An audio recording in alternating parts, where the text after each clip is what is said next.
You're listening to Southeast Radio's Business Matters, with thanks to Wexford Insurances. Wexford Insurances. More information at wexfordinsurance.com. I'm now joined by John Lynch, the General Manager of Rosslare Europort, for an exclusive interview about the future growth plans for the port.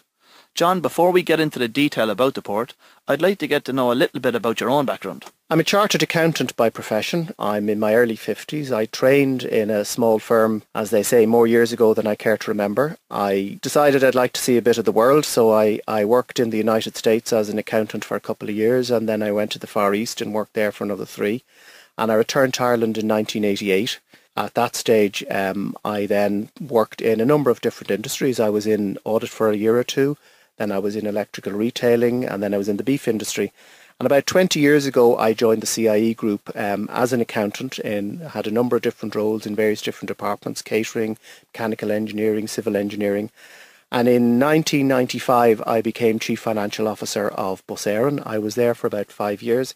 And at that stage, I decided it was time to move into general management. So I had the opportunity to become executive assistant to our then chairman in 2000, and I was there until 2007 when I became General Manager of Rosslare. So you're in place in the current position as General Manager of the Europort for the past 5 years.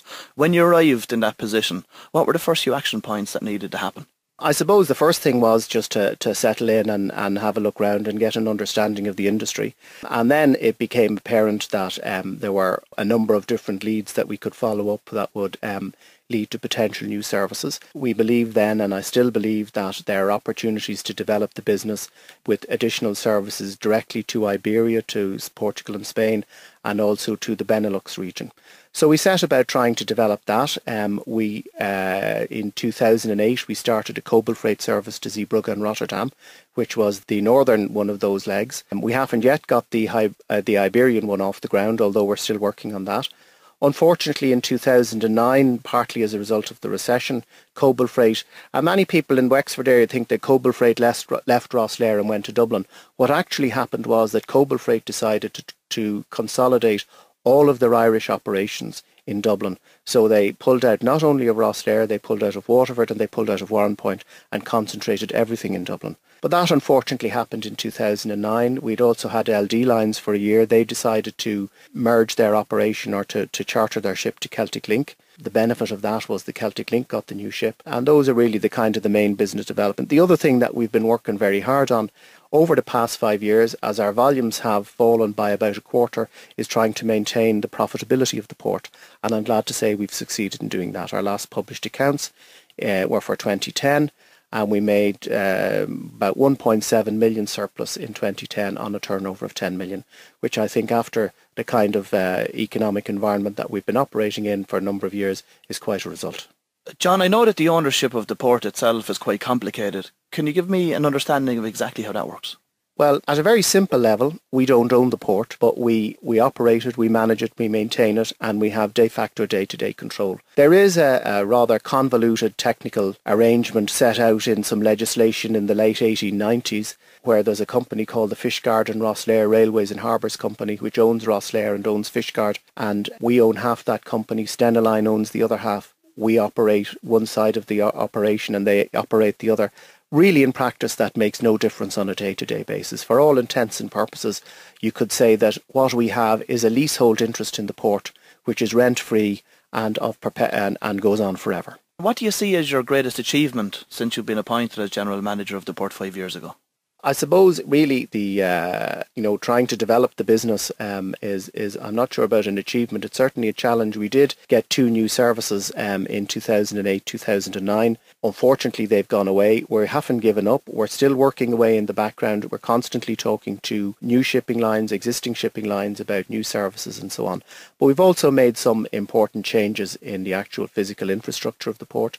We've replaced the Berth 2 link span in 2008, and we have exciting plans which for the future development of the port, which I think are also very important and key to the future. The general consensus out there today, I suppose, around Wexford would be that not enough has been done to develop the port over the last 15 or 20 years. Can you understand why people would think that? I suppose that perhaps we haven't been good enough at blowing our own trumpet in Irish Rail, to be perfectly honest with you. I think the reality is that We are very proud to be the Port Authority in Rosslare Europort. We have a long and proud tradition, both in Irish Rail and before that in CIE, of managing and developing the port, of innovation and development. And if you look at what's happened, we were the first, going right back to the 1960s, Rosslare was the first ferry port in Ireland. The first ro-ro berth was opened in 1966 in Rosslare. We pioneered the use of two-high Maffei trailers in Ireland, taking container traffic onto ro-ro ships. We did that with Cobble Freight in 2008-2009, showed it could be done efficiently and cost effectively. And we have adapted and evolved. And for example, if you go back about 20 years ago, Rosslare was primarily a passenger port. Now about 40% of our income is from passengers and about 60% is from freight. The passenger business went into decline, partly as a result of the abolition of duty-free within the EU, partly as a result of competition from low-cost airlines. All the seaports across the country are suffering declines in passenger revenue and in passenger numbers. But we have adapted and evolved. We have built up a freight business which wasn't there 20 years ago. We did that in conjunction with the shipping lines, and that's the reason why we're still a successful, profitable port. So I think we are actually developing and managing the port and doing, overall I would have to say, and I've only been there for the last 5 years, but I think down through the years Irish Rail and CIE have done a pretty good job in Rosslare. John, if we could look for a second at the larger shipping industry, let's say, how is the shipping industry doing out there today, and what's your outlook for the next 5 years for it? To be honest, Karl, it's a very difficult scenario in shipping across the world at the moment. If you look at the deep sea services, the large container ships from Europe to Asia, there's a huge amount of consolidation going on. Ship sizes are getting bigger, and the largest shipping lines in the world, Maersk Line, for example, has made significant losses over the last number of years for the first time in their history. The shipping industry is renowned for being a cyclical industry. There's an old saying in the industry that it's very easy to make a small fortune in shipping. You just have to start with a large fortune. Closer to home, I think in the ferry business, there's a general consensus in the industry that there's still a lot of overcapacity in services to Ireland, in the Irish Sea in particular, more so in the Irish Sea than on our continental direct corridor. And that's a problem for the industry because it's driving rates down. All the shipping lines are competing with each other for traffic, and it's very hard to make money in that kind of environment. Shipping industry is well used to this. It's a cyclical industry. Everybody who's been around the industry has seen it before. It'll go away and things will get good and then it'll get bad again. But it's just difficult at the moment. And of course, this makes shipping lines quite risk averse. And this has an impact for us then in terms of trying to start new services, because shipping lines are looking at the existing market saying, well, we're not making a lot of money on our existing routes, so can we really afford to take a punt on a new service? And starting a new shipping line, the rule of thumb in the industry is a new shipping service typically takes between 2 and 3 years to break even. And, if you're chartering a ship at €20,000 a day, which some of particularly ro-ro ferry ships kind of cost that kind of money, then you have to sell an awful lot of space. You have to get a lot of hauliers, a lot of passengers on that ship to make it an economic prospect to operate economically. As you say, passenger numbers themselves are down, and I know that Rosslare Europort have looked at the market segment of freight business to survive over the last number of years. Are you putting all your eggs into one basket? Are you looking beyond that at additional market segments? We're always looking at new ideas and we're always open to new suggestions. The passenger business is down overall. However, it is important to note that the passenger business on the continental direct corridor is growing and has grown consistently throughout the recession. In terms of looking at other areas, yes, we are anxious, as I think is probably public knowledge now, we are anxious to move from our existing ro-ro freight business into container freight. And in addition to that, we've also been looking at cruise business, although that's a little bit more problematic and we haven't quite made up our minds yet whether there is a significant opportunity for us there or not. What's the challenge in relation to cruise business for the port? I think the first thing is that we always have to bear in mind that our bread and butter business is the ferry traffic, and we have to give priority to that. We cannot second line our regular business for the kind of occasional traffic that we might get from cruise. Cruise business doesn't pay the port very well. They tend to be good economics for the hinterland, but not so good for the port itself. And we have constraints. In the summer, for example, we would probably, given the requirements that cruise ships have to come in early in the morning, lie alongside on the berth all day and leave late in the evening, and given our current configuration and scheduled services, probably we can only take cruise ships about 3 days a week in the summer. And that's actually 3 days every second week and not at all in the intervening weeks because of the way our schedules with their existing customers work. Then you have the issue of what is the product that the cruise line is offering their customers and how that markets internationally to an international clientele. And so we've a lot of work to do, I think, to develop those kind of things and also to put in place the appropriate ground handling facilities and so on. So this is something we're looking at.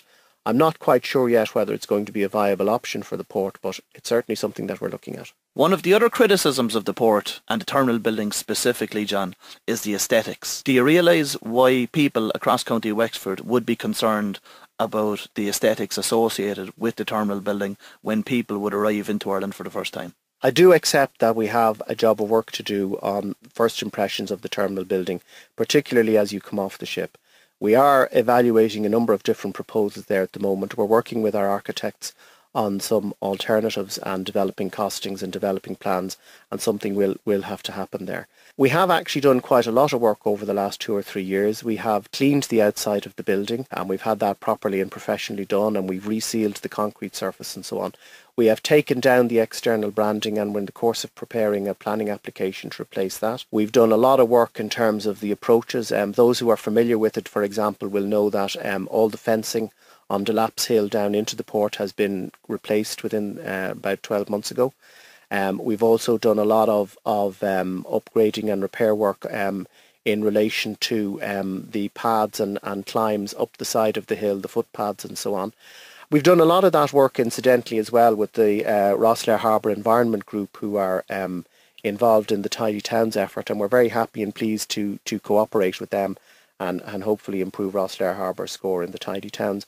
It's also important to note too that IBAL, Irish Business Against Litter, who do regular surveys of various towns around the country, last year I think it was, they did a report on the major passenger seaports and airports, and Rosslare was rated as excellent in their report, and they were particularly complimentary about the landscaping and so on in Rosslare. And I think if you look at driving into some of the other airports and seaports around the country, and you come to the top of the hill in Rosslare and look down, it is actually quite nicely laid out and quite attractive with the way it's landscaped.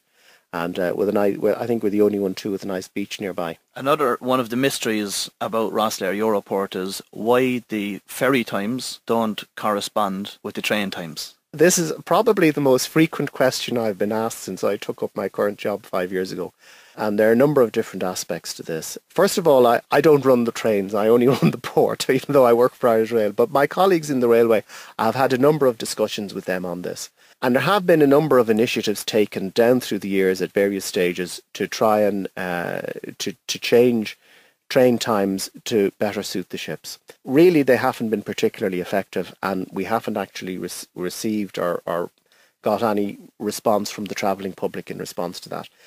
Also, it has to be recognised that part of the problem has arisen from ferry companies changing their schedules away from the train timetables. It's not always the train timetables moving away from the ferry schedules. And I think the other important point to recall as well is that if you look at what the actual demand is, when foreign tourists come to Ireland and want to see Ireland, generally most of the ones who come through Rosslare, and certainly the ones travelling as foot passengers, where they want to go is the west of Ireland. They want to go to Clare for the traditional music.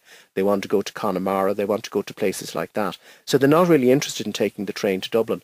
Bus Éireann have a bus station right outside the door of the terminal building. They have 25 departures a day. They have an integrated network. You can travel literally anywhere in the country on Bus Éireann from right in front of the terminal building. So I think that there is a public transport offering there that actually satisfies what people want. John, I now want to focus on the growth plans for Rosslare Europort. Last year, I think last May and June, you made submissions to the County Council in respect of the development of Rosslare Europort over the coming years. Maybe you can brief our listeners on what that submission contained. Currently, we're an exclusively ro-ro port. We deal only with ferries. and we want to move into the container business where we can handle containers as well as ferries. There are a number of reasons for that. We're concerned about the impact of increasing fuel prices on the long distance road haulage business, and we want to make sure that we don't get caught high and dry, totally dependent on an industry which is losing market share or which may, in a worst case scenario, cease to exist. So it's very important, I think, that we move into the container business. In addition to that, it's an additional area, an additional opportunity for us, an additional line of business with more money to be made.